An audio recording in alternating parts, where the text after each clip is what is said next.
I would like to, first of all, thank Dr. John Chapman and the IISS for inviting me again to this very important forum. I'm very honored and a bit awed by the presence of so many distinguished leaders. Also, I would like to congratulate His Excellency, Mr. Sébastien Lecornu, the new Minister of the Armed Forces of France. He's a bit younger than myself. His Excellency, Mr. Kishinabua, Minister of Defense of Japan. His Excellency Dr. Kemhan, Admiral Teo Chee Hean, Senior Minister for National Security of Singapore. Distinguished colleagues, when we talk about managing geopolitical competition in this region, I must remind many of you, and I don't think I need to remind my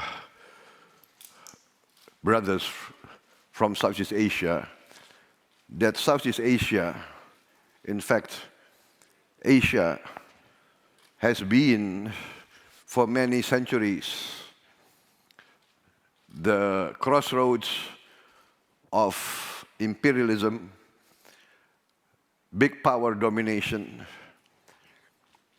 exploitation, depredation for many, many years. The Second World War resulted in a new spurt of independence movements, but these independence movements, the fight against imperialism and colonialism has been going on for many hundreds of years. The experience of our brothers in Indochina, the experience of our brothers in the Philippines, in India, in many parts of Asia and Pacific, makes us very, very aware of the need for wise and benevolent leadership. We are the most affected by big power competition. Therefore, in our experience, during the last 40 to 50 years, we have come to our own, the Asian way of resolving these challenges. We have decided that our common experience of being dominated, of being enslaved, of being exploited, forces us now to strive to create a peaceful environment, an environment of friendship. We had our differences. We have competing territorial claims. Even now, we have territorial differences with our brothers from Malaysia. We have claims with Vietnam, competing claims. We have differences with other countries, with China.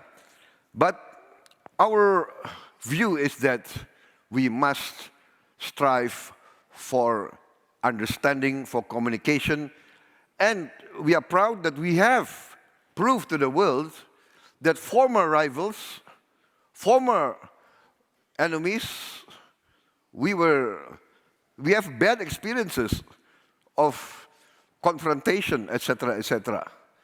But we have resolved that. We have achieved, I think, maybe nearly 50 years of peace, 50 years of friendly cooperation, and we have succeeded in achieving prosperity. Therefore, In facing the current international dynamics, we are very concerned. Yes, we are very sad at what's happening in Europe, in the Ukraine. It seems far away from us, but it affects us directly. The food problem, the energy problem, we understand that. We understand the competing rivalry between the established world power and the rising world power. But for Asia, China has always been a great power for thousands of years. Our society, our culture is very much influenced by China, by India.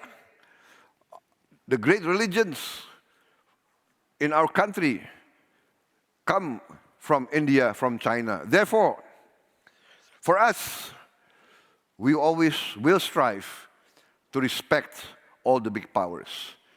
For Indonesia, our stand is very clear. We respect all the big powers and all the powers that need to have their space, their rights respected.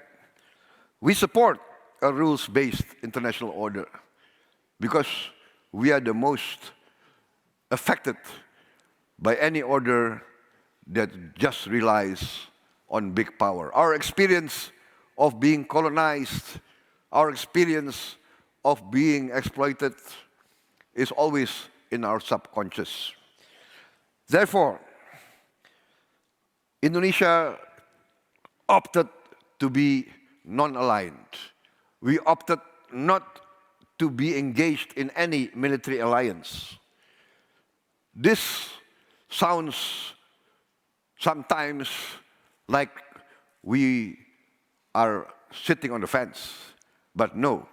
This is a conscious decision because for us to respect the interests of all our neighbors and of all the big powers in this region is essential. And we have achieved that with our brothers in ASEAN. And therefore, we are trying to achieve that in this situation. We are convinced that the leaders of the great powers realize the big responsibility on their shoulders. We are convinced that the leaders of China will stand up to their responsibility with wisdom and benevolence because it is their philosophical teaching. Confucius, all the great philosophers of China have always taught us that power and leadership must always come with benevolence. Therefore, we still are optimistic. We respect the United States. The United States actually has proven to be an anti-colonial power. They were one of the first colonies of Britain that fought against colonialism. They supported our fight for independence. We do not forget our friends who supported us. Australia also supported our independence. We are in the fortunate situation of being surrounded by friendly countries. And this is also, I think, part of our weakness. Because we are surrounded by friendly countries, sometimes our elite becomes complacent. And we think that when we are surrounded by nice people, the situation will always be there in a friendly and conducive mood. What the situation in Ukraine taught us is we can never take our security and independence for granted. Therefore, we are determined to strengthen our defense, and that's exactly the key word. Our outlook is a defensive outlook. We have stated that we will defend our territory with every means in our disposal, and we learn from the examples of our neighbors and of the situation in the world. We see the heroism of the Vietnamese people in their 30-year struggle against colonialism. We also see how China fought against invasion, fought against foreign intervention for many years. And we respect all these countries. I think I will not go deeper, or because I'm limited by the time. And so therefore I will conclude my remarks by saying that with all the challenges that we face, we are optimistic. We are convinced that wisdom, rationality, common sense will prevail. Thank you very much.